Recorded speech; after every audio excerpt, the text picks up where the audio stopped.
Então, dando continuidade aqui, talvez no grande momento da nossa tarde, vamos iniciar o painel com a conferência, o professor Paulo César Pinheiro Carneiro. Vou passar a palavra ao presidente da mesa, procurador-chefe da PG11, doutor Bruno Dubê, mas queria antes dar dois avisos importantes. Primeiro, com relação à greve geral de amanhã, sexta-feira, expliquei isso no painel da manhã, mas quero reforçar esse aviso para quem não estava aqui. A gente já tem 2 palestrantes de fora do Rio de Janeiro que foram trazidos pela Procuradoria-Geral do Estado do Rio para darem a palestra no dia de amanhã, já estão no Rio. Então, por conta disso, a gente vai manter o evento, porque a gente não teria como recuperar os custos empregados em trazer esses 2 palestrantes. Então, o evento está mantido, a gente entende as dificuldades que algumas pessoas vão viver para chegar. Não está confirmada ainda a paralisação dos transportes públicos, as barcas estão dizendo que, ao contrário do noticiado, vão funcionar normalmente, algumas empresas de ônibus estão dizendo que vão funcionar. Então, claro, essas coisas a gente nunca sabe exatamente a dimensão até o momento. Então, está mantido. Se a gente tiver alguma dificuldade de público por conta dos transportes, a gente vai manter por conta da presença dos professores, aí vamos transferir para o auditório pequeno, que fica aqui nesse mesmo andar, ali mais perto do elevador. Então, se por acaso alguém chegar aqui amanhã e o auditório grande estiver fechado, é porque a gente passou o evento para o pequeno, basta entrar no auditório pequeno. Tá? Então, esse é o primeiro aviso. Segundo aviso, após a conferência do professor Paulo César Pinheiro Carneiro, a gente vai ter um sorteio de livros da Procuradoria e também o próprio professor Paulo César fez a gentileza carinhosa de trazer um livro para o sorteio também sobre o novo Código de Processo Civil. Então, também teremos sorteio do livro dele. Tá? E, enfim, passando a palavra, então, ao presidente Bruno Dubê, eu quero só registrar o agradecimento que o professor Paulo César Pinheiro Carneiro, que tem uma agenda concorridíssima, na primeira hora já aceitou o convite com muito carinho, com afeto muito grande que ele tem pela Procuradoria-Geral do Estado, foi de diversas bancas de processo civil em concursos para procuradores, então examinou e continua examinando gerações de procuradores, então é uma pessoa muito importante para a casa, então passo a palavra ao presidente da mesa, doutor Bruno Dubê, mas registrando esse agradecimento do Centro de Estudos Jurídicos ao professor Paulo César. Professor, o Centro de Estudos está aberto a todas as suas iniciativas e à disposição para o que o senhor precisar em relação à ciência processual.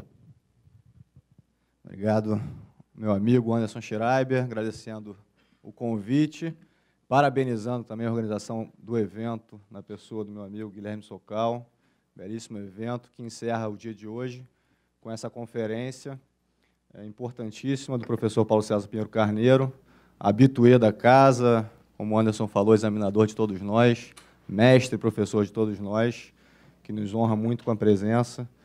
E, sem mais delongas, eu queria já passar a palavra ao professor. Esse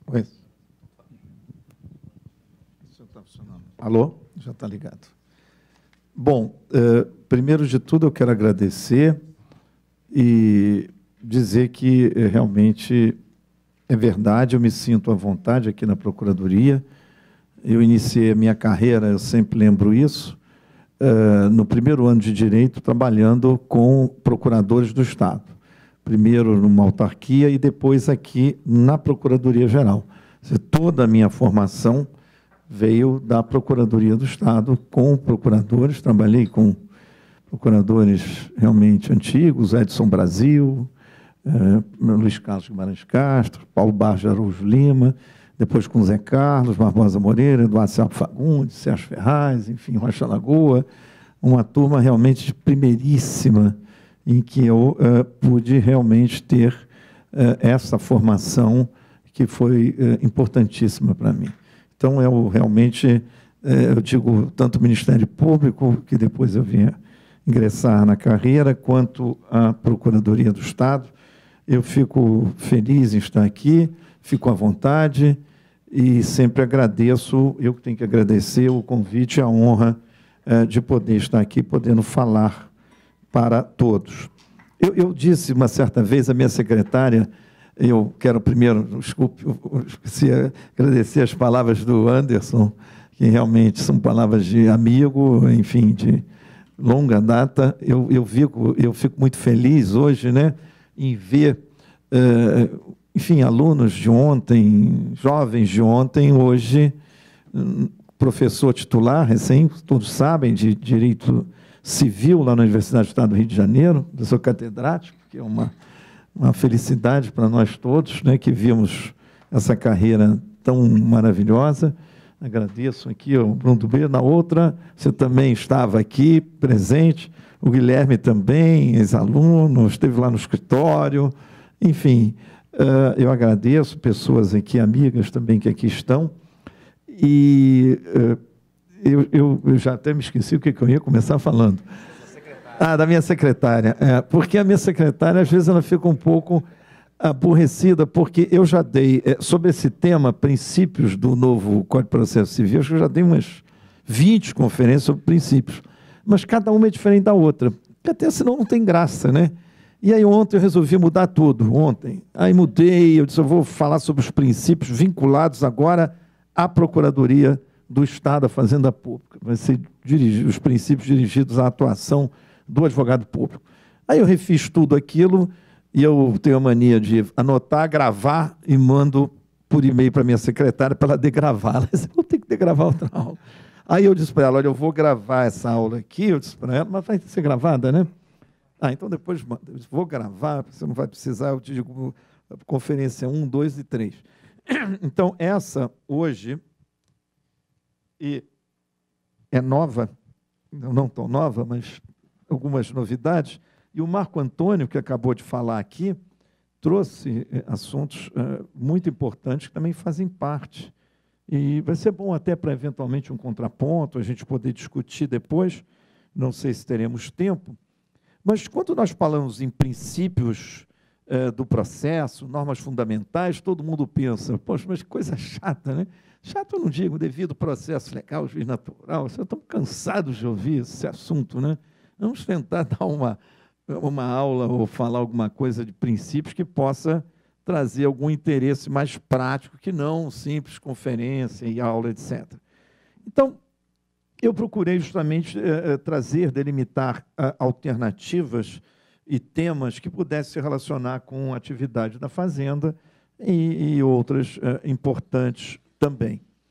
E é importante também entender que o novo Código, quando a comissão se reuniu pela primeira vez, nós estávamos, ainda estamos diante de uma realidade, eu sempre repito isso, de um número imenso de processos no Brasil, quase 100 milhões, número de ingressos de processos que supera o número de saída, portanto, o acúmulo cada vez maior, juizados não estão resolvendo, Fazenda, federal, estadual, enfim, a justiça cada vez demora mais. E, portanto, as pesquisas revelam que as pessoas não acreditam na justiça. Mais da metade da população não confia, não acredita na justiça.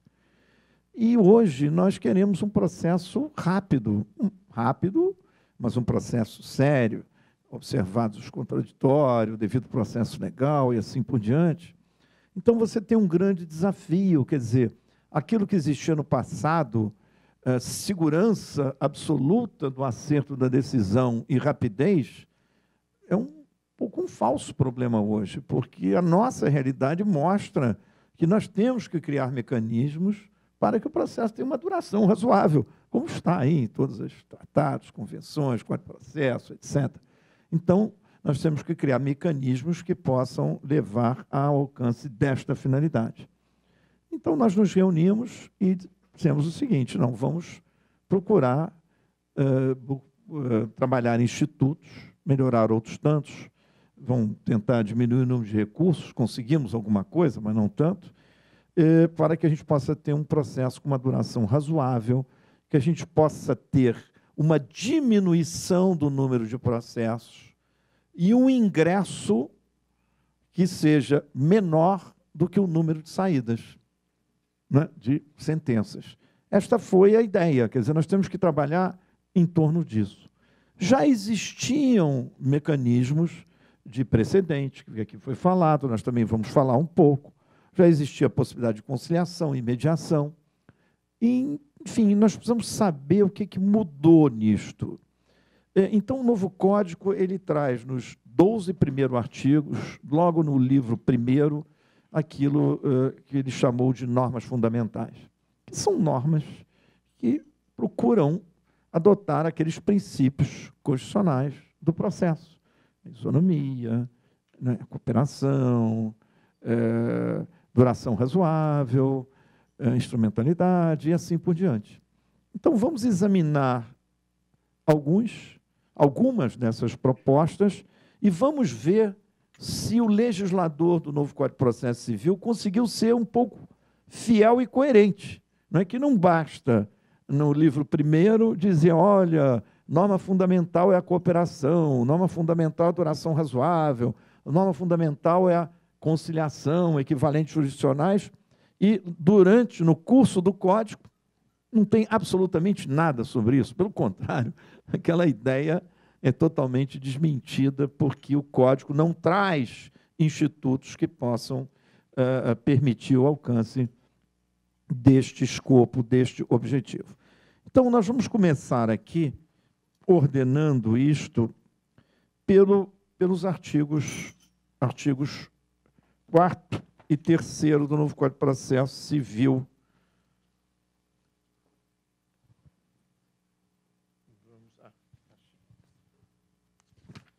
O artigo 4º diz que as partes têm o direito de obter em prazo razoável a solução integral do mérito, incluída a atividade satisfativa.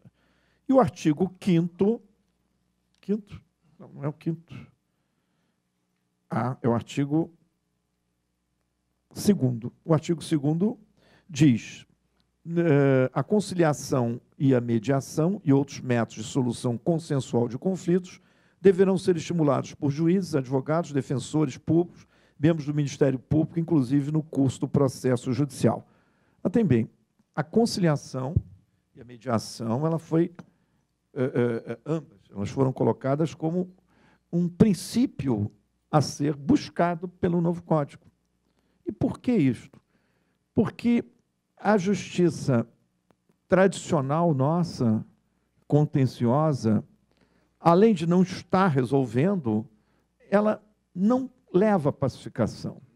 Ela demora tanto que ninguém sai satisfeito, nem quem foi o vencedor da causa. Então, ela não está alcançando o objetivo, ela traz um custo imenso, imenso, para o Estado, defensorias, procuradorias, para os particulares, enfim, então, não alcança, evidentemente, a finalidade pretendida. Então, os equivalentes jurisdicionais, nós não vamos falar sobre eles, arbitragem, etc., está funcionando um pouco melhor, precisa funcionar de forma mais adequada, mas a conciliação e a mediação, especificamente, que foi uma aposta importante do novo Código, ela tem uma previsão importante. O novo Código são 10 artigos, artigos 165 a 175, tratando só da conciliação e da mediação, dos chamados equivalentes jurisdicionais. E como é que nós podemos pensar, então, na aplicação desses mecanismos à fazenda pública? Nós temos uma previsão expressa no novo Código, que, inclusive, já está sendo uma realidade aqui na Procuradoria. O Anderson, inclusive, me deu alguns detalhes que eu quero passar. Não sei se alguém já falou sobre isso aqui na palestra. O artigo 174 do novo Código de Processo Civil dispõe: a União, os Estados, o Distrito Federal e os municípios criarão câmaras de mediação e conciliação com atribuições relacionadas à solução consensual de conflitos no âmbito administrativo, tais como dirimir conflitos envolvendo órgãos de administração pública, avaliar a admissibilidade dos pedidos de resolução de conflitos no âmbito da administração pública, etc. Então, a criação dessas câmaras a criação é fundamental. Por que é fundamental? O Marco Antônio colocou aqui, Eu não sabia que o poder público, os órgãos com personalidade jurídica de direito público estavam na 6ª colocação. Eu pensei que estivesse na 1ª ou na 2ª, porque quando eu fiz a pesquisa lá atrás, em 99, contando o Estado, autarquias, empresas públicas, etc., fundações públicas, passava quase de 50%, figurando como autor ou como réu nas ações em gerais, nas pesquisas, não só com relação à ação civil pública, mas com relação a juizados. Então, nós temos hoje que um grande protagonista é o Estado em geral, o Estado, União, etc. Então, esta criação, essa possibilidade de criar câmaras de conciliação, ela não é nova. A lei de mediação também contém dispositivos importantes nesse sentido e repete o que está no novo Código de Processo Civil e avança. Em primeiro lugar, a lei de mediação, que, no meu modo de ver, é posterior e se incorpora ao novo Código de Processo Civil, ela desmistifica o problema do direito indisponível. Ela diz: direito indisponível que admita a transação pode ser objeto de conciliação, de acordo, etc. Por óbvio que pode. Eu já dou um exemplo aqui para vocês. Ação civil pública, todos conhecem. Inquérito civil, o TAC, o termo de ajustamento de conduta, não é? Quando nós falamos em direitos individuais homogêneos, é possível, e quantos termos de ajustamento de conduta já não foram celebrados que tratam de direitos individuais homogêneos? E, enfim, por quê? E por que a Procuradoria, em determinados casos, também não pode fazer um acordo, dependendo, evidentemente, da análise? Hoje, a administração pública também tem que funcionar, e o Marco Antônio colocou aqui, fazer uma avaliação de risco. Se eu tenho 70% de chance de perder em função de precedentes, disso e aquilo, é melhor fazer um acordo que eu receba 30% do que não receber nada, ou 20%, não é? Ou abrir a possibilidade de adesão ou fazer um acordo com parâmetros mínimos, e aqueles que não concordarem, que promovam a sua ação individual. Então, é preciso que haja essa iniciativa que já está ocorrendo aqui na Procuradoria do Estado e que nós vamos chegar lá. Por exemplo, na lei de mediação, só para anotar, o Marco Antônio falou, Lei 13.140, de 26 de junho de 2015. Nós temos aqui o artigo 32, que diz a mesma coisa, criar câmaras de prevenção e resolução de conflitos. O artigo 33 diz aquilo que o Marco Antônio falou aqui: as controvérsias jurídicas que envolvam a administração pública federal direta, suas autarquias e fundações, poderão ser objeto de transação por adesão com fundamento em... Artigo 35 da Lei de Mediação diz quais são os requisitos que autorizam a mediação por adesão. E essa mediação por adesão, ela é extremamente importante, aqui está, e depende de parecer do advogado-geral da União, do procurador-geral do Estado, aprovado pelo governador, requisitos da transação, enfim, uma série de normas. E vou dar um exemplo. Imaginem aqui um problema relativo ao serviço municipal de coleta de lixo domiciliar. Você tem um problema.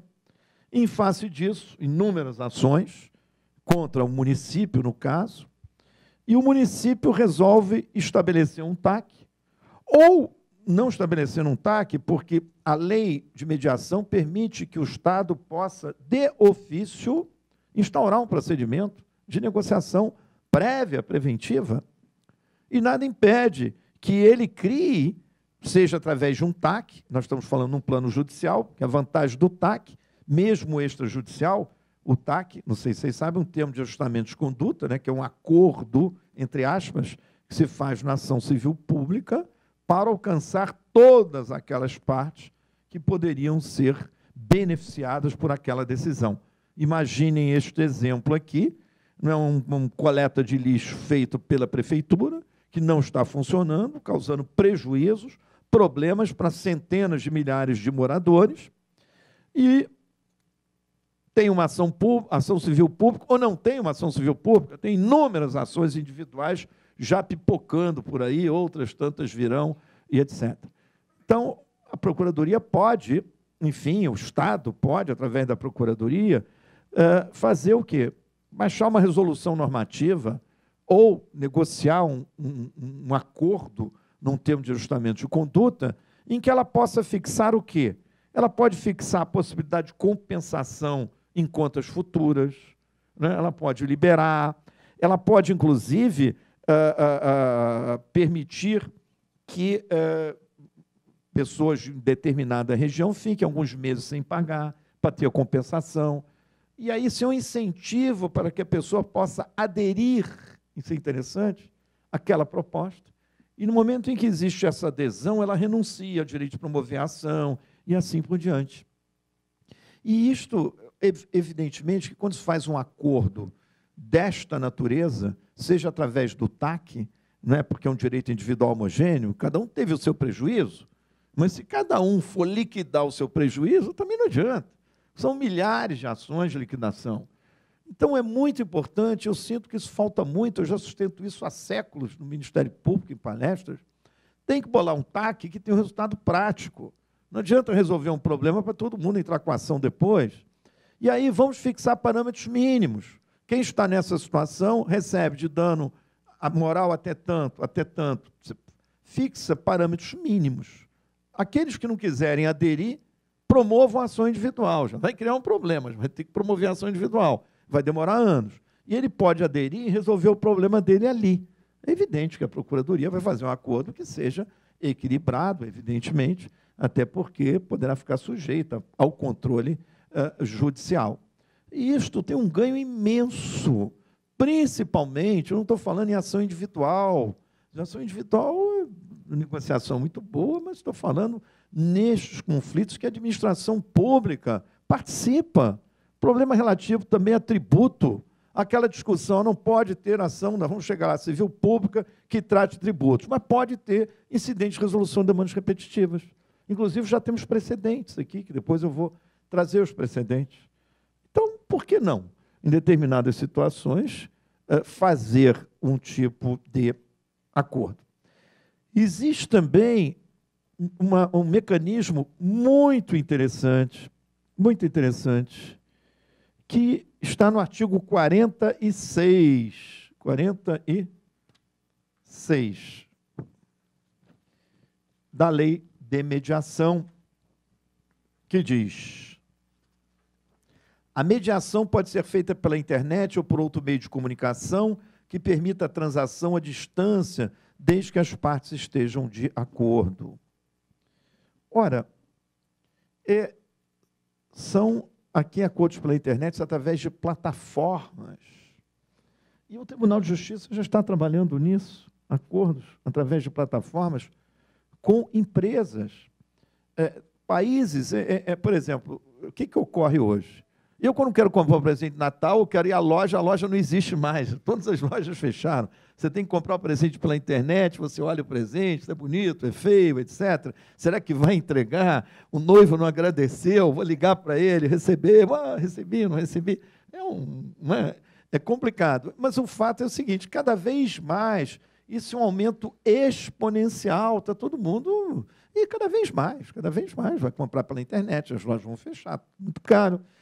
E nós temos que ter a possibilidade de prevenir litígios, que existem centenas deles. E as empresas sérias, as grandes empresas, principalmente na relação de consumo, elas criam plataformas, não é, para que se possa fazer acordo via internet. Um produto, não chegou o produto, você faz a reclamação, 90% dos casos são resolvidos nesta negociação, principalmente no campo do direito de consumo, via internet, pelas plataformas. Não é? E o tribunal está fazendo esse trabalho, eu tive até hoje, coincidentemente, com o presidente, e ele até conversamos muito sobre esse tema que eu ia falar, e eu aproveitei e tirando cola, né? Como eu fiz aqui com o Anderson. E o Anderson me falou, eu anotei aqui, que depois eu quero colocar isso, quando falar por aí, que eu estava na dúvida se a Procuradoria estava para fazer realmente criar câmaras, e já criou na saúde. O Anderson me disse, o grande problema do Estado, isso não é novidade, problema de medicamentos, poxa, desde a época que eu estava no Ministério Público, aliás, acho que eu dei o primeiro parecer, já tem alguns séculos, o Zé Carlos Barbosa Moreira era presidente da Câmara, foi a primeira vez que está lá, hoje é fácil, mas estava lá da obrigatoriedade do município, do Estado, fornecer medicação. Naquela época se discutia se tinha que fornecer, que a jurisprudência era que não precisava. Não é? Então, hoje é diferente, tem que fornecer. Então, não adianta, são centenas e milhares de ações, não sei se são milhares, mas são muitas. Então, a Procuradoria criou a Câmara de Resolução LS, mas faltou litígios de saúde. E 56%, não é isso? 56% de sucesso. Vocês podem imaginar o que significa eliminar 56% dos processos? Mas não é só isso. Nós não podemos só pensar em eliminar o processo no custo. Nós temos que pensar na sociedade. Nós alcançamos a pacificação do conflito, do consumidor, do cidadão, não tem que estar indo para a justiça para tudo que ele tem direito. E o Marco Antônio colocou, e eu conheço aqui os jovens procuradores que estão aqui à frente da Procuradoria, e eu tenho certeza que a Procuradoria vai trabalhar em todas essas linhas no limite do possível, no limite também da realidade possível. E esse campo é um campo fartíssimo, um campo interessantíssimo, e só para que vocês tenham uma ideia, a inspiração dessa mediação online, ela vem já diretiva do Parlamento Europeu e do Conselho da União Europeia, de 2013. Né? E outra coisa importante que eu anotei aqui do Estado, que eu andei pesquisando, foi aquilo que eu falei aqui no início. Eu não sei se Anderson fala aqui, eu vou dar um nome, eu achei até o nome... Ah, não, o nome está... Eu adoro me espalhar aqui. Fazer bagunça. É a CASC. Não, outra Câmara de Educação já existe, mas tem um outro aqui que, quer ver, aqui do Estado, que se chama Mais Consenso. Conhece? É um programa interessante, chamado CASC, Câmara Administrativa de Solução de Conflitos, criado em março de 2016, e está tendo um bom resultado em temas relacionados ao DETRAN. Né? Isso eu não sei o resultado, não consegui verificar a pesquisa, mas também inúmeros problemas, centenas de processos via DETRAN. Bom, enfim, com relação a esse tema, eu já também fiz a ordem, já saí da ordem, voltei. Agora vamos ver. E esse convênio é com a Procuradoria, a Defensoria Pública, né? Que é bem interessante, tem que juntar. Uma coisa incrível, eu fui uma vez a uma discussão de acesso à justiça, e logo no início os juizados queriam fazer os juizados nas comunidades, determinadas comunidades. Era interessantíssimo. O Ministério Público queria botar um centro avançado numa comunidade. Na mesma comunidade, a Defensoria Pública. E na mesma comunidade judiciária. Por que não sentam e conversam? Né? Todos, enfim, têm um alcance comum aí tão importante, Procuradoria, Defensoria, Ministério Público, para tentar alcançar força nesse resultado. Porque o direito não é só o direito, né? O direito você tem que pensar ele através das ferramentas que estão no código, mas não adianta só a ferramenta. Né? Você tem que desenvolver através de parcerias e ideias. Muito bem.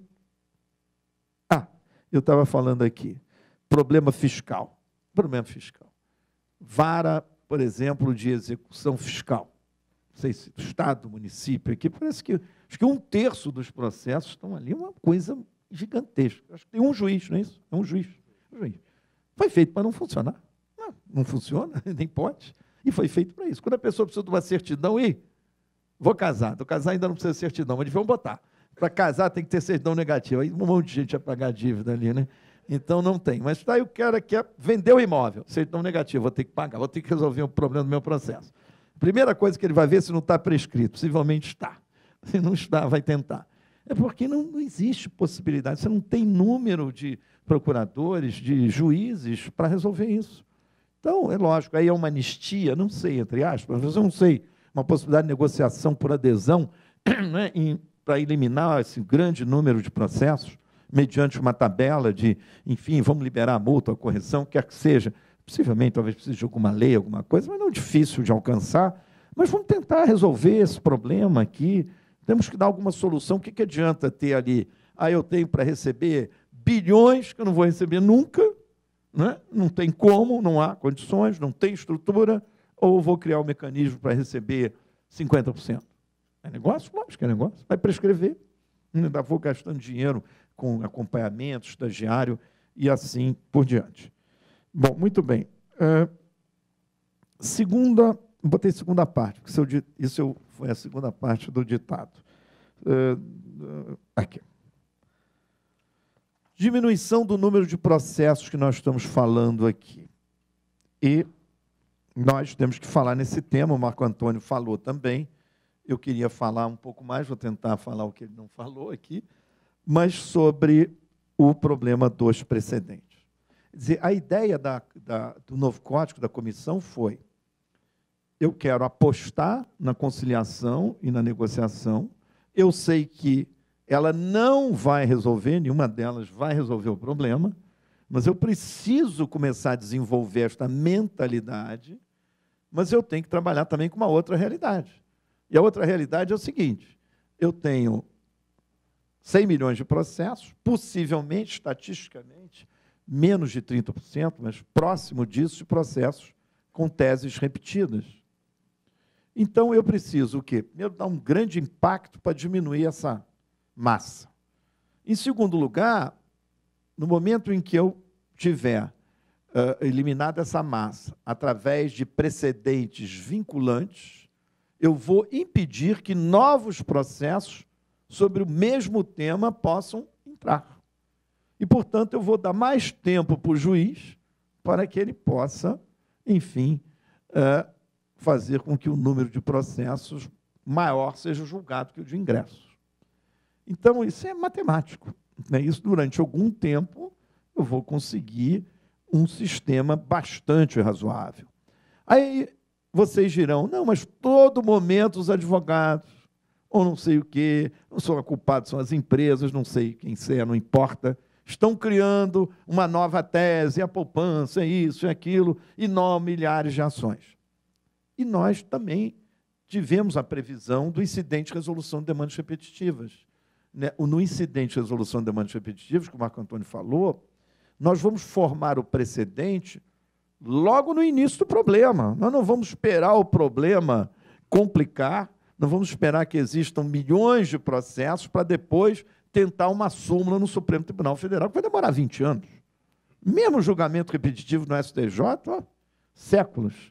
Então, às vezes, nós precisamos, desde logo, com um problema novo que vem aí, ter uma solução vinculante que estanque o número de processos e impeça o ingresso de novos.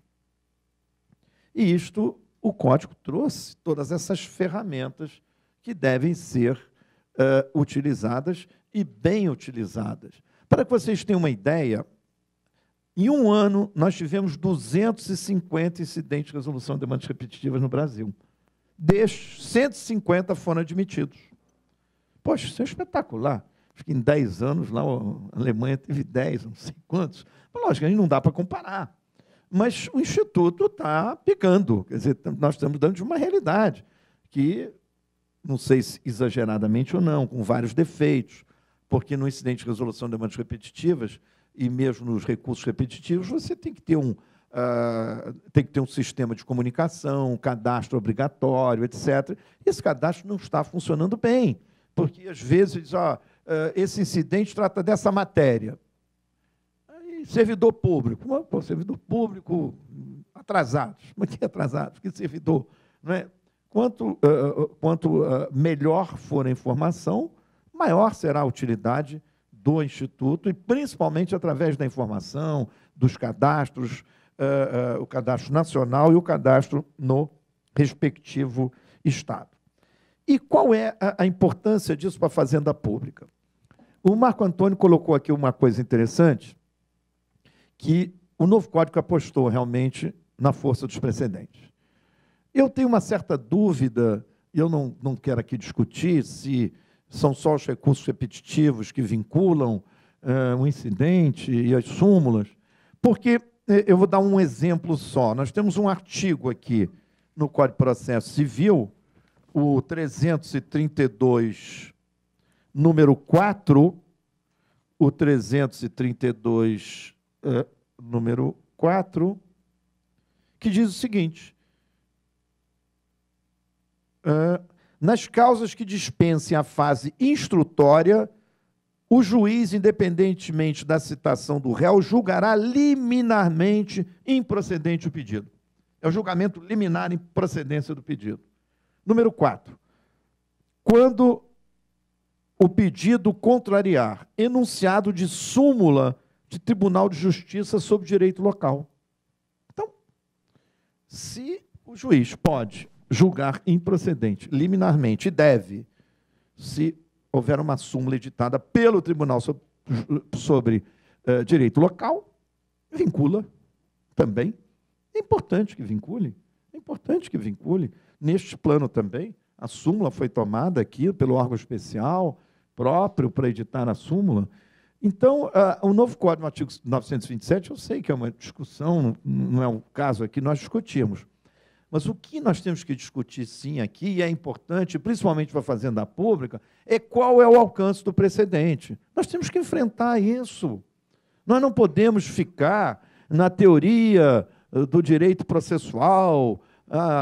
Primeiro que não é coisa julgada, mas a decisão só vincula as partes, não vincula mais ninguém. Isso é um dogma sagrado, absoluto. Isso é uma bobagem. Isso é um problema de técnica legislativa, desde que, evidentemente, existam mecanismos que assegurem uma decisão adequada, uma possibilidade contraditória, e assim por diante. Eu pergunto a vocês, a ação civil pública, que está aí há séculos, ela pode vincular, não é, às vezes, pessoas que não participam do processo? O incidente de resolução de demandas repetitivas diz que a decisão alcança processos futuros. Não tem nem parte ainda, a pessoa nem sabe que vai ser parte, já está vinculada, se vier a ser. E ela não participou de contraditório absolutamente nenhum. Não é? Então, o que precisa, e o Código procurou fazer isso, é dar uma oportunidade para que entidades sejam obrigatoriamente convocadas através de audiências públicas, como ocorre nos repetitivos, no incidente de resolução de demandas repetitivas, não é? Que haja uma divulgação importante, a intimação das agências reguladoras, quando se tratar de matéria própria, do próprio Estado. Eu não preciso citar o Estado como parte. O Estado entra no processo? Não fui parte. Eu fui amicus curiae. Eu acho que o Estado não é amicus curiae. Se ele tiver interesse direto, ele é terceiro interessado. Ele não está sujeito àquelas restrições do amicus curiae, de que não pode recorrer? Não pode, é terceiro interessado. O amicus curiae é outra coisa. Pelo novo Código de Processo Civil, a amicus curiae é outra coisa. Também não adianta discutir aqui, mas é um tema bom para discussão. Então, o problema é da vinculação do precedente. Eu não posso dizer, não me vincula que eu não fui parte. Eu vou ver se eu me vinculo ou não. Não tem lógica, não é? Não tem lógica. O Estado dizendo, não vou me sujeitar a uma decisão vinculante, porque eu não fui parte no processo. Não é? E por isso é que eu digo, nós temos que repensar um pouco. Eu não estou falando em coisa julgada, eu estou falando em efeitos e eficácia de uma decisão. E nós temos a possibilidade de eficácia de decisão a pessoas que não participaram do processo em determinadas situações. Isto já ocorria com a súmula. Súmula tomada, eu não participei, súmula tem que ser cumprida. Né? Então, não, a Constituição tem que dizer que eu sou alcançado, que é vinculante. Depende do sistema que nós adotarmos aqui. Então, eu quero citar um artigo aqui que eu acho interessantíssimo. Aliás, a Procuradoria fez uma representação, uma ADIM, sobre esse artigo, a meu ver, injustamente, não vamos discutir. O autor da ADIM aqui, ó, o autor da ADIM. injustamente, mas inteligentemente. Isso é que é importante. E essa DIN diz respeito, esse artigo é muito interessante. Poxa, esse artigo foi tão comentado. É um pouco exagerado o artigo, cá entre nós, mas tem que ser, não tem que forçar um pouco, senão não... Qual é o artigo mesmo? 985, parágrafo 2º. Não pôs aqui para discutir, não, porque ele sabe mais do que eu. Eu sempre digo, lógico, está estudando isso direto, fez adinho, eu li ela há algum tempo rapidamente. Diz o seguinte, incidente de resolução de demandas repetitivos, mas isso se aplica a todos os casos repetitivos. Se o incidente tiver por objeto questão relativa à prestação de serviço concedido, permitido ou autorizado, o resultado do julgamento será comunicado ao órgão, ao ente ou à agência reguladora competente para a fiscalização da efetiva aplicação por parte dos entes sujeitos à regulação da tese adotada. O que significa isso? Eu tenho uma atividade, telefonia, mercado de capitais, sujeito à regulação, médica, atividade de prestação de serviços médicos, e eu tenho uma decisão tomada em incidente de resolução de demandas repetitivas.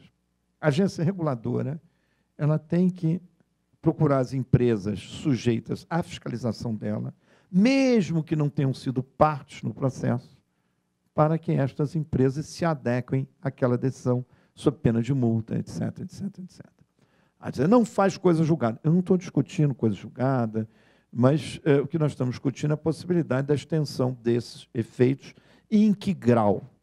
Não é? Eu acho, primeiro de tudo, eu tenho uma visão. Eu entendo que se a hipótese trata de agência reguladora, envolve atividade regulada, a agência tem que ser intimada.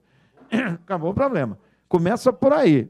Começa por aí. Eu faria isso intimada sem a menor dúvida. Segundo, o que ocorre nos repetitivos? Nós temos as audiências públicas, não é? Nós temos a convocação de audiência pública, grande divulgação, e a grande verdade é a seguinte, não tem cego, né? Às vezes a pessoa não quer ir, não quer se expor, não quer se vincular.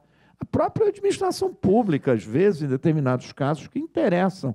Existe uma plataforma, existe um cadastro, quer dizer, existe uma prevenção que deve ser feita pelo órgão público para saber o que está ocorrendo por aí, para que ele possa ter voz. Mas vamos admitir que a agência reguladora não foi intimada, ou foi intimada e não compareceu, porque também não importa. Quando nós pensamos em algum tipo de sistema, em mudança de sistema, de paradigma, nós temos que ver o problema da proporcionalidade, o problema da razoabilidade. E como é que eu ponho isto? Isto já vem desde as class action americanas, a brasileira é mais ou menos, da chamada representatividade adequada, da legitimação e da representatividade adequada. Não é? Em que ambiente, em que circunstância aquele precedente foi tomado? Quem participou daquele precedente? Qual foi o caso piloto que serviu de base? Como se deu a representação, a discussão? Enfim, é preciso que tenha havido uma representatividade e um resultado que se possa dizer que houve debates, etc, etc, etc. Porque não dá, é mais do que evidente que os princípios constitucionais, os princípios do processo, ali estão. Como você tem o princípio, não tem o princípio da liberdade de imprensa e o princípio da privacidade? Às vezes eu acho um pouco de exagero, apesar de ser ultra favorável, sempre sustentei, porque você tem a contrapartida também da dignidade da pessoa humana. Eu acho que nem se pode tudo. E nós temos os princípios também do acesso à justiça, o princípio da isonomia, o princípio da segurança jurídica, que são princípios importantíssimos, e temos a coisa julgada, etc, etc. Então, dependendo da situação, eu não digo que você sacrifique, você não pode sacrificar o contraditório, o devido processo legal, mas, às vezes, você limita âmbito de atuação, desde que você possa inferir que, evidentemente, não houve um sacrifício do contraditório. Esse é subjetivo, mas você tem que reescrever o processo. É aquilo, nós não podemos ficar, nós estamos diante de um outro tempo, de uma outra realidade, e nós não podemos ficar naquela construção processual absolutamente antiga e ótima, que construiu toda a base do direito processual, baseado na ação do devedor quanto credor, do proprietário quanto do então as coisas mudaram. E nós temos que tentar mudar um pouco a mentalidade sem sacrificar as garantias fundamentais. Eu sei que, se eu agora fosse defender o outro lado, eu ia trazer milhões de argumentos favoráveis à outra tese. Mas eu cada vez vejo mais que às vezes, coisas que... Eu vou dar um exemplo. Quando a Ação Civil Pública fez 10 anos, eu fui chamado para dar uma palestra. Isso está gravada, tem até um cassete a fita, mas está lá, um dia nós gravar. Aí dizia o seguinte, daqui a pouco nós vamos ter ações civis públicas contra o Estado, para o Estado organizar a Defensoria Pública. Nós vamos ter uma ação civil pública para que uma determinada construção não seja feita, porque o bem, apesar de não ser tombado, ele é um patrimônio importante. E nós vamos ter uma ação civil pública para colocar uma professora na escola. Eu disse, não vou para acontecer isso. E jamais, orçamento, quando eu falei isso, horror, disse que ele está louco, né? Isso foi em 10 anos depois. Poxa, é absolutamente normal isso, não é? Connatural a ação civil pública e tantas outras coisas. Então, eu acho que a gente tem que tentar ousar um pouco e trazer esta realidade. Nós temos vários princípios aí que estão em jogo e princípios que se chocam. Nós temos a possibilidade de quê? Da revisão das teses jurídicas, das revisões da súmula, e uma série de outras discussões. Deixa eu ser um pouco adiante aqui, só para terminar, senão eu não saio daqui, que eu ia falar também das prerrogativas. Aqui, e quando eu ia falar das prerrogativas, existe um ponto importante, porque nós sabemos que nem todos são iguais. Isso é uma balela, né? Todos são iguais, não são todos iguais, né? As pessoas se diferenciam, muitos pela capacidade intelectual que têm, pelo dinheiro que possuem, não é? Pela condição social. As pessoas não são iguais. E, como não são iguais, elas têm que ser tratadas, às vezes, de forma desigual, para haver este equilíbrio. E eu acho importante as prerrogativas, por exemplo, da Fazenda Pública, eu acho importante. Quando nós fizemos o código, isso é muito interessante, houve uma briga. Não, como é que procuradores do Estado não precisam ter e tal, etc. E houve uma audiência pública em Brasília, eu não me esqueço. Não sei se foi um procurador, um advogado da União, ele foi lá à tribuna e falou. Eu era favorável à prerrogativa de prazo, etc., porque eu vivi experiências de procuradoria, Ministério Público, e ele foi e falou, vocês estão pensando no Brasil aqui, do Rio de Janeiro, de São Paulo, de Brasília? Vamos pensar o Brasil todo, que não tem procuradores em todos os lugares, municípios, etc.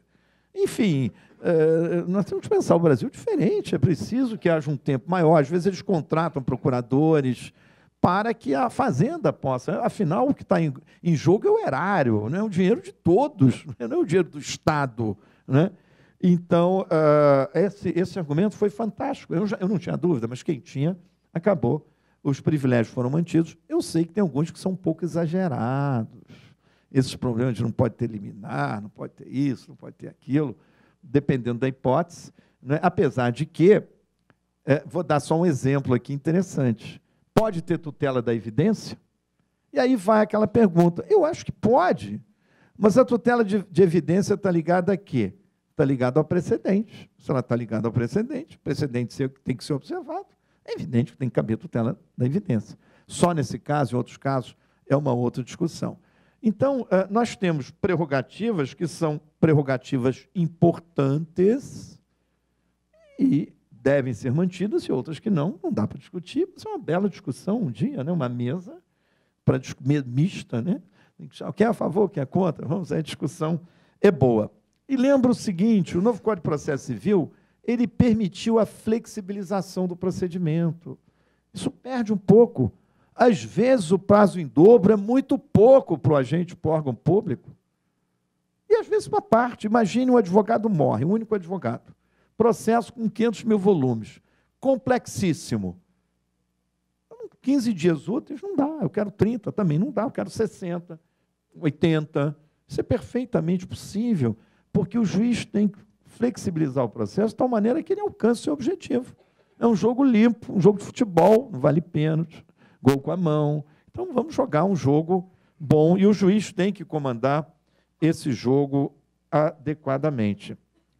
Eu quero aqui também falar rapidamente, e isto também tem a ver, quando eu falo também dos precedentes, quando eu falo de você discutir em juízo, também é não se aproveitar do argumento para não se sujeitar àquela condição. Isso não é atuar de boa-fé, não é atuar de forma cooperativa, que são dois outros princípios e normas fundamentais previstas no novo Código de Processo Civil, a cooperação e a atuar de boa-fé. Nós estamos diante de um novo cenário de ético, de processo, né? E nós temos que nos adequar, mesmo que ele não goste do precedente. É lógico que aquele precedente tomado de repente, 2-1, né? São coisas diferentes. Eu acho que a legitimidade do precedente, como a representatividade adequada, é um elemento, é um ingrediente importante nisso tudo, mesmo sendo subjetivo, mas ele pode ser trabalhado. Quando nós falamos aqui em cooperação e falamos em boa-fé, aqui eu sempre pego uma cola do direito civil, eu sempre brincava com o pessoal do direito civil, não é que exista rivalidade entre direito civil e processo civil, é só uma brincadeira. Eu digo que o direito civil é ótimo para dar bons exemplos para o processo civil. É muito bom que a gente pega uns exemplos bons do direito civil, apesar de que lá no passado, eu acho que isso é uma forra do processo civil, porque lá no passado, no início dos inícios, o direito processual civil era considerado um apêndice do direito civil, um apêndice. Dizia-se que o processo civil era o direito civil em movimento. Interessante, né? Direito civil em movimento é o processo. Em movimento, na realidade, não deixa de ser, né? Porque é um instrumento que movimenta o direito material. Mas, quando nós falamos em boa-fé, nós temos que entender a boa-fé também. A pessoa fala, boa-fé, que maravilha. O que é boa-fé? Eu posso decompor a realidade da boa-fé dentro do sistema processual? Eu acho que podemos. Eu acho que a boa-fé, você pode imaginar a boa-fé em prestações positivas no direito civil e prestações negativas. Não é? Se eu tenho que seguir a lei, e eu sou advogado e tenho que seguir a lei, não é? Eu tenho que ter comportamento de acordo com a lei, eu tenho que seguir que princípios? Lealdade, veracidade. O advogado tem que declinar o endereço, ele tem que ter prestações positivas, não é? E também, ao mesmo tempo que ele tem prestações positivas, o juiz também tem que ter, não é? O juiz tem que fundamentar a sentença, duração razoável, o que se espera. Todos os personagens têm prestações positivas. A boa-fé é isso. Primeiro, observar o ordenamento jurídico. E, segundo, quando a gente fala também em prestações negativas, é que o juiz também, que a segunda função é aquela que não pode haver a prática de atos abusivos. Aí o Código não descreve como deve fazer, o que ele está proibido de fazer. Não é? Prestações negativas. Eu não vou levantar teses infundadas, recursos protelatórios. Não é? O juiz também tem uma série de proibições ali no Código, com as consequências daí advindas, como multa até 20%. O juiz também tem penalidades importantes, o membro do Ministério Público, no novo Código, inclusive. Aliás, tinha uma penalidade interessantíssima, eu sempre lembro isso, ainda tem, está lá no Código de Processo Penal, está no Código de Processo Penal, que, quando o juiz atrasava o processo, ele perdia tantos dias de vencimento quanto o atraso.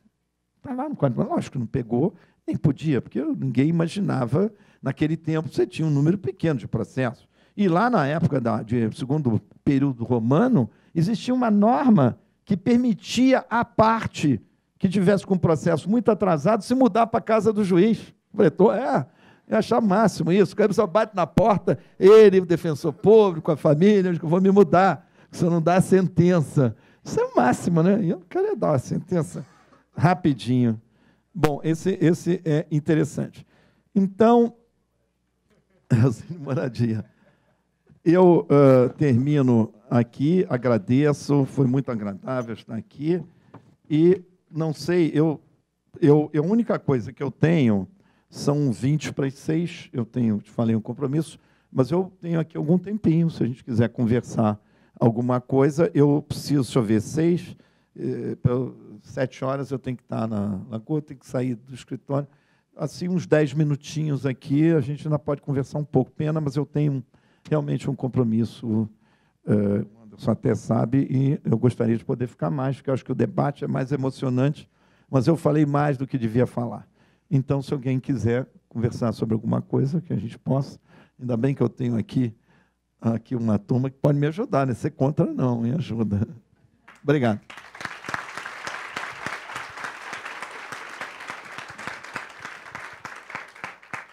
Queria mais uma vez agradecer ao professor, parabenizar pela brilhante conferência.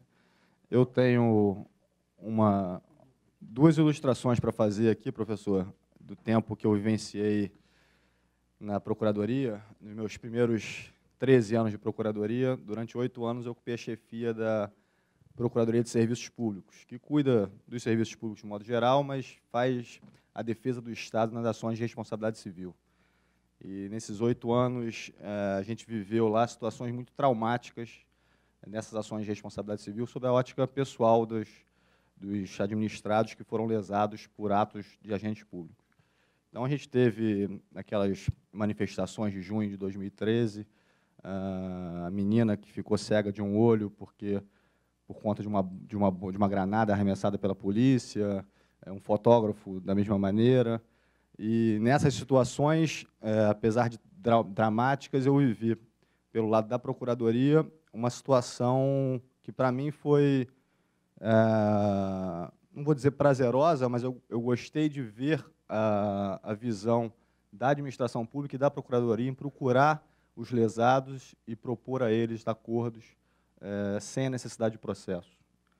E eu me lembro que a Procuradora-Geral, na época, a doutora Lúcia Leia, ela dizia que ela tinha uma preocupação muito grande em celebrar determinados acordos sem ter uma fixação, um padrão de valoração dessas indenizações. Então, por que eu vou pagar, eu, Estado, vou pagar 250 salários mínimos numa hipótese, numa outra que é semelhante, eu vou pagar 180, e ela falava, amanhã eu vou sair da Procuradoria, mas eu não quero deixar um padrão. Então, a gente, em 2011, todos lembram, em agosto de 2011, teve aquele acidente do bonde de Santa Teresa, que vitimou 62 pessoas, 5 mortes, e, rapidamente, a gente foi procurado pela Defensoria Pública e as instituições dialogando, com absoluta boa-fé. A gente estabeleceu, sobre a batuta do meu irmão, meu chefe, meu amigo Flávio William, que era o chefe, eu era assistente dele, na época, e a gente estabeleceu uma espécie de um processo administrativo. Por isso me chamou muita atenção quando o senhor falou aí dos acordos de adesão, a possibilidade do Estado normatizar isso. Não existia o Código de Processo Civil novo na época, mas a gente não se furtou do nosso dever e propomos à Defensoria um processo administrativo que funcionaria da seguinte forma. A Defensoria faria um requerimento, caso a caso, individual, demonstrando a natureza das lesões. A gente chamou um médico perito da PGE, concursado. Ele classificou as lesões sobre a ótica da responsabilidade civil judicial, não sobre a ótica da medicina. Uma ótica grosseira. As lesões eram classificadas natureza leve, grave e gravíssima. E a morte. Sobre esse aspecto, a gente fez uma farta pesquisa jurisprudencial para chegar e definir, para lesões leves, a indenização era de 19 salários mínimos. Para lesões graves, a indenização era de 113 salários mínimos. E para lesões gravíssimas, 150. E para a morte, 250 salários mínimos, que já era um padrão utilizado pela PGE em casos anteriores. Com isso, a gente estabeleceu um processo administrativo que permitiu até o contraditório da Defensoria. Em algumas situações excepcionais, essa lesão que você está dizendo que é leve, o meu médico aqui da Defensoria está dizendo que ela juntava pareceres dos médicos particulares, das vítimas e tudo mais. Com isso, a gente afastou aquela advocacia privada que, nesse tipo de situação, atua de um jeito que, no meu modo de ver, sob a ótica ética, não é muito correto, porque quase que banca as famílias para depois ajuizar a ação e conseguir um dinheiro lá na frente. Então, a gente afastou esses advogados, privilegiou a Defensoria, impediu que o Estado pagasse honorários advocatícios, e em 3 meses a gente fez 57 acordos, dos 62. 4 acordos foram feitos em até 1 ano e meio após a distribuição da ação no curso dos processos. Os advogados, em razão da lentidão do judiciário, convenceram seus clientes a buscar o acordo. Um acordo não foi feito, que foi o da ação movida pela família do motorneiro que tinha morrido, e era uma ação mais complexa, e não foi possível o acordo. Então, de 62 lesados, o Estado, naquele momento, ofereceu uma saída extremamente rápida e vantajosa, privilegiando as suas instituições e mais do que isso, tendo a hombridade, a boa-fé, a dignidade de até nessas situações separar as exceções, as situações excepcionais. Então, eu me lembro um caso que me partiu o coração e me comove até hoje, de uma menina de 22 anos que estava com os pais no bonde, e ela perdeu as 2 mãos e os 2 pés. Essa menina nunca na vida vai pentear o cabelo, não vai fazer as unhas. Então, a gente não podia dar para ela a indenização de 150 salários mínimos. E aí a gente conseguiu fundamentar e oferecer a ela uma resposta, que era o que era possível fazer também, não podia dar 1 milhão para ela, porque fugia dos parâmetros. E aí a gente convenceu e conseguiu chegar num acordo, pagando a ela a indenização que o Estado se comprometeu a pagar nos casos de morte, que era o nosso teto, que era 250 salários mínimos. Então, é uma mensagem, uma ilustração do que o senhor disse que o Estado pode fazer a partir do novo Código, que as instituições podem fazer, e que a gente fez mesmo que não tivesse lei. A gente foi criativo e audacioso e conseguiu fazer, e isso me deixou muito, mais uma vez, não feliz, mas orgulhoso de pertencer a uma instituição e viver essa situação sob o lado do procurador do Estado, que é sempre aquele que está defendendo o indefensável e, na maior parte das vezes, é colocado ao lado do réu, como se réu fosse. Então, feita essa ilustração, eu queria dar... Você quer descer o contraditório? Não, o Socal... A gente é processualista, né, Socal? Tem que... Seria só o segundo titular da UERJ que eu ia ter problema hoje. Acho que seria... Eu acho que os argumentos da DIN estão colocados lá. Eu acho que a beleza... Eu acho que a beleza do processo civil da Constituição é que permite várias visões, assim, é um tema realmente muito delicado.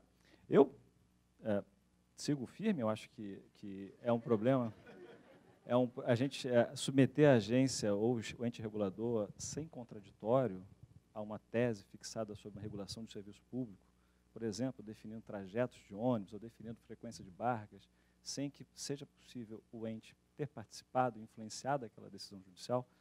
Eu ainda tenho uma certa dificuldade, mas acho que os argumentos do professor Paulo são realmente muito ponderáveis. Eu só espero, só torço para que ele não atue na DIN, né? Vamos abrir para o auditório. Eu queria só antes, professor Paulo César, agradecer imensamente sua palestra. Se alguém tiver uma pergunta, para a gente fazer uma pergunta final por conta do horário do professor Paulo César. Vou registrar aqui, professor Paulo, que essa sua pesquisa de 1999, eu era seu aluno, era a turma de 99, quando estava fazendo essa pesquisa de acesso à justiça. Lembro, ninguém falava no Brasil ainda de acesso à justiça com profundidade. O professor Paulo César foi um pioneiro nesse tema. E é interessante essa interação com o direito civil, né, professor? Porque, na época, as pessoas falavam, não, tem que ter interação, direito civil, processo civil, e aí algum gênio disse assim, não, então vamos criar uma responsabilidade civil pela duração do Estado, pela duração irrazoável do processo. Então, quer dizer, para resolver o problema do processo que dura muito, a gente abre um segundo processo para obter uma indenização do Estado por aquela duração. A Itália tem uma experiência interessante, porque eles criaram isso por lei, né? A Legge Pinto, lá chama Lei Pinto, né? Porque o nome do deputado, que era o relator da lei, o sobrenome era Pinto, ficou Lei Pinto. E aí, uma vez conversando com um amigo italiano, ele disse assim, não, o maior problema hoje de responsabilidade civil na Itália é o doppio pinto, que é o duplo pinto. Eu falei, mas o que é o duplo pinto, cara? Que coisa estranha. O que é o duplo pinto? Ele diz assim, não, o duplo pinto é o seguinte, você teve um processo que durou tempo demais. Aí você entra com uma ação indenizatória contra o Estado, porque o processo durou tempo demais. Aí esse processo dura tempo demais. Então é o duplo pinto, você entra com a segunda ação indenizatória. Então vocês veem aonde a responsabilidade civil nos leva. Então é importante que, acho que essa interação hoje é feita com as noções corretas do direito civil, né? A boa-fé objetiva, o consensualismo, né? Toda a ideia de contratualidade que o Código de Processo Civil novo incorporou tanto nos negócios jurídicos processuais e tantas outras noções. Mas isso era só para esquentar. Alguém tem alguma pergunta ou podemos liberar o professor Paulo César Pinheiro Carneiro? Então, última pergunta para o nosso professor titular de processo civil.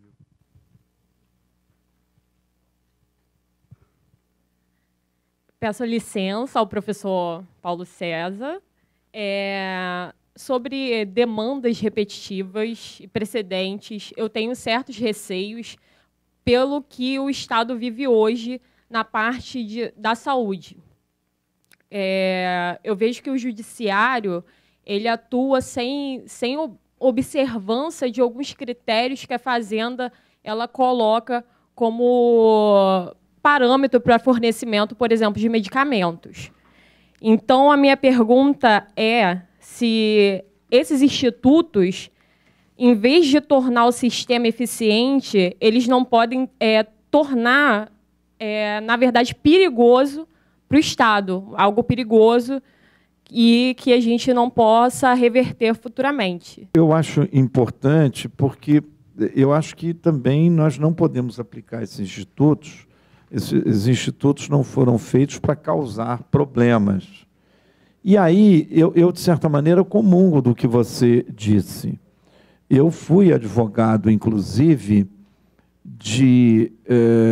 vou dar um exemplo aqui, eu não quero acirrar o debate, mas uma vez eu dei uma palestra a convite de um negócio de saúde que teve aí, eu não sei nem se foi o tribunal que fez justiça há muito tempo, sobre o problema das liminares e planos de saúde, de estudo e medicamentos.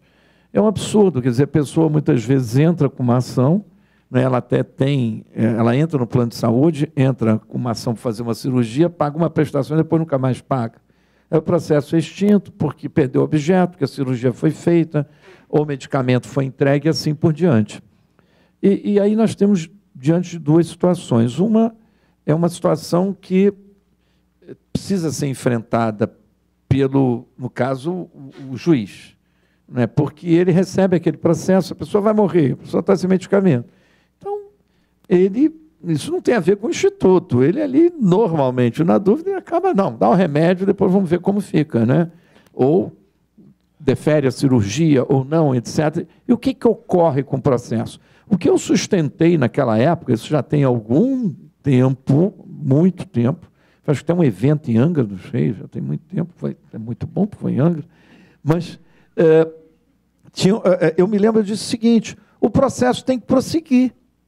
Se a pessoa fez uma cirurgia que não podia fazer, seja em face do plano de saúde, seja em face do Estado, esse negócio de perda de objeto é uma balela.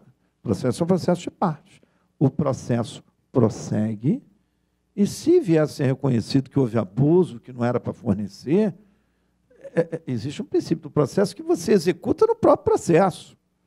E isso é importante, porque a pessoa diz, eu vou me valer de uma estratagema, de uma esperteza aqui que eu vou me dar bem. Você vai se dar bem, mas a conta pode ficar cara no final do processo. Então, o processo não tem que ser extinto. Ele tem que prosseguir. Eu consegui um tratamento médico aqui para uma pessoa contra o Estado, porque esse tratamento não é fornecido pela rede particular e, às vezes, não está nem enquadrado naquele tipo de tratamento de obrigação do Estado. O juiz foi e deu a liminar, fez o tratamento, continua o processo. Tem que perseguir o processo, aí vocês dirão, bom, a pessoa não tem dinheiro para pagar. Muitos têm, alguns não. Às vezes não é tão caro, ele pode ter um carro, ele pode ter alguma coisa que possa. É preciso que a pessoa que usa desse expediente saiba que ela pode ser responsabilizada se ela não tiver um bom direito, agiu de boa fé ou de má fé. Eu acho que este é que é o ponto. tem que continuar o processo. Isso é uma balela. O processo foi extinto por falta de objeto. Não está objeto nenhum. O objeto tem nada a ver com ter alcançado o resultado. Eu estou discutindo o direito. E é como a liminar. Se a pessoa tem uma liminar e perde, no final ela tem que indenizar. É o mesmo sistema. Então, eu acho que aí, às vezes, é difícil... Como é seu nome? Daniela, às vezes é difícil trabalhar, mudar no ponto de partida, né? Porque na hora é difícil. A pessoa juiz, o que eu faço? Mas sim tentar modificar no ponto de chegada. Vamos continuar o processo, vamos trabalhar bem esse processo e vamos responsabilizar. Se nós viemos a ser vitoriosos, vamos tentar penhorar um carro, vamos fazer o que for necessário. Possível, então ele vai ficar devedor. Pede lá a insolvência civil, o que quer que seja. Então, vamos criar mecanismos para desestimular essa prática. Esse é o mecanismo. Eu acho que o que foi falado aqui, ele não prejudica isso. Não é? O que eu disse, se houver um precedente dizendo que o remédio A tem que ser fornecido, o que adianta brigar? Mesmo que eu não tenha sido parte, eu vou ter que acabar dando aquele remédio A. Não é? Então, eu vou tentar criar um mecanismo em que eu evite um processo judicial, que eu tenho que botar um procurador ali, que eu movimente a máquina judiciária, porque tudo isso é custo do Estado. Então, o direito é prático, nós estamos diante de uma realidade prática, nós temos um precedente. Ainda vai criar problema, porque vai chegar lá no ministro e vai dizer, pô, o Estado não quer observar, não fui parte e tal, não pude. Mas, poxa, nós já abrimos aqui audiência pública, aqui no Supremo, no STJ, e agora, enfim, é um complicador. Acho que nós temos que enfrentar essa nova realidade, essa nova mentalidade e tentar, se não conseguir resolver no início, pelo menos não se sujeitar a uma situação dessa de que eu sei que leva a absurdos, né? O que pedem para o Estado fazer. Outro dia me consultaram se o Estado tinha que fornecer quase um carro. Não era. Não, sério, um negócio complicado. Tinha até um fundo social importante ali, mas eu disse, mas isso não dá, porque se não todos passarem a ter esse direito, não dá, não, o Estado não funciona. Bom, eu quero agradecer a todos aqui. Realmente, eu, por mim, ficaria muito tempo aqui mais para discutir, para debater, mas isso é bom porque vai ficar para uma próxima. O Anderson me chamando, eu estarei sempre pronto e presente para estar aqui com vocês. Olha, muito obrigado.